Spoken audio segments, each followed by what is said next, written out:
नमस्कार दोस्तों, अभी हम बदायूं राजकीय मेडिकल कॉलेज के निकट संत श्री रमेशानंद गिरी जी महाराज के पास पहुंचे हैं और जानते हैं बदायूं में आने का क्या मकसद है और किन समस्याओं को लेकर जनता की आवाज़ सुनते हैं। बहुत बहुत स्वागत है महाराज जी। धन्यवाद।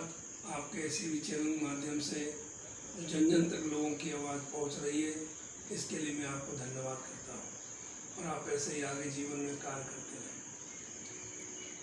यहाँ बदायूं क्षेत्र में जनता काफ़ी परेशान है, मुझे ऐसा पता लगा तो लोगों ने मुझे आवाज़ दी।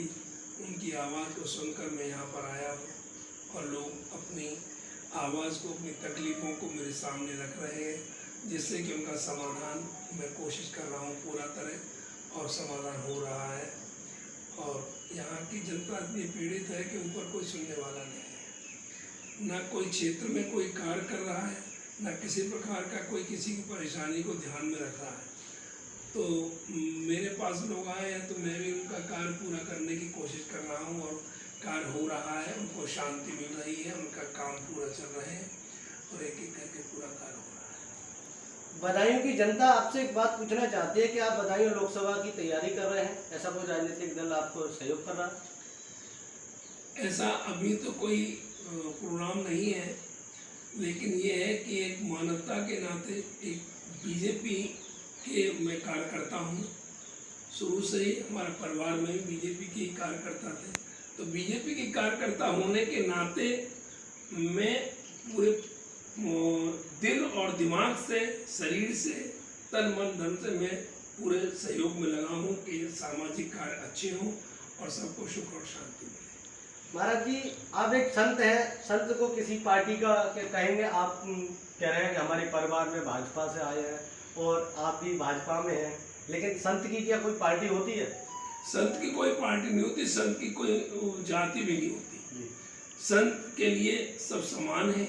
जिस प्रकार हमारे सीएम योगी जी महाराज हैं, तो उनके लिए वह एक संत के रूप में है, एक ईश्वर की कृपा से वह किसी भी जाति से नहीं है और वह सबको बराबर समझते हैं, सबका विकास, सबका साथ लेके चलते हैं।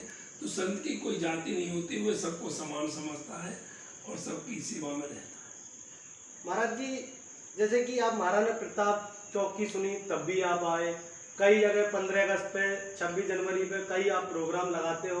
बदायूं में ऐसा ही आपको क्या देखा? यूपी में 75 जिला है, आपको कई अन्य जिला क्यों पसंद नहीं आया?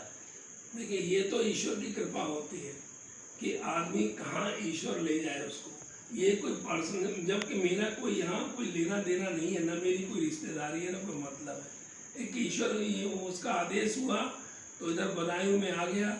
यहाँ लोगों का मुझे प्यार मिला और इतना प्यार मिला, इतना सब कुछ मिला कि मुझे यहाँ पर मजबूर होना पड़ा रहने के लिए, अपने आवास लेने के लिए मजबूर होना पड़ा, उनकी सेवा करने को मजबूर होना पड़ा। और मैं उनके लिए जब तक मैं जीवन पर्यंत जिंदा हूँ, मैंने ये प्रण किया है कि यहाँ के लोगों को मैं उनको सहयोग करूँगा, उनकी मदद करूँगा और उनके समस्याओं का हल करूँगा। देखिए दर्शकों, आज बदायूं के लिए बहुत बड़ी सौगात महाराज जी के द्वारा दी जा रही है।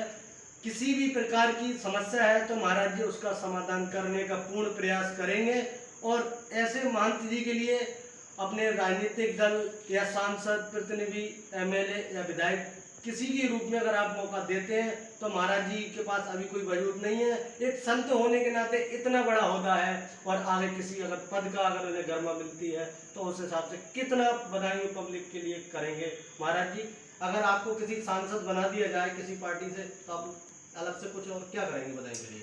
संत के लिए जीवन में कोई लालसा नहीं होती, उसे कुछ नहीं चाहिए, उसको तो जन कल्याण चाहिए।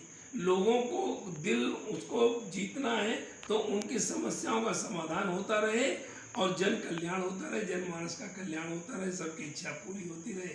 क्योंकि उसको कोई अपना परिवारवाद नहीं इकट्ठा करना, वंशवाद नहीं चलाना, ना उसको कोई लालच है, उसको तो ईश्वर की भक्ति है और जन कल्याण की भावना उसके अंदर रहती है, वही पूरा होता रहे। ईश्वर से मैं यही प्रार्थना करता हूँ कि सब लोग सुखी रहें और सब लोग शांति से रहें, परिवार से।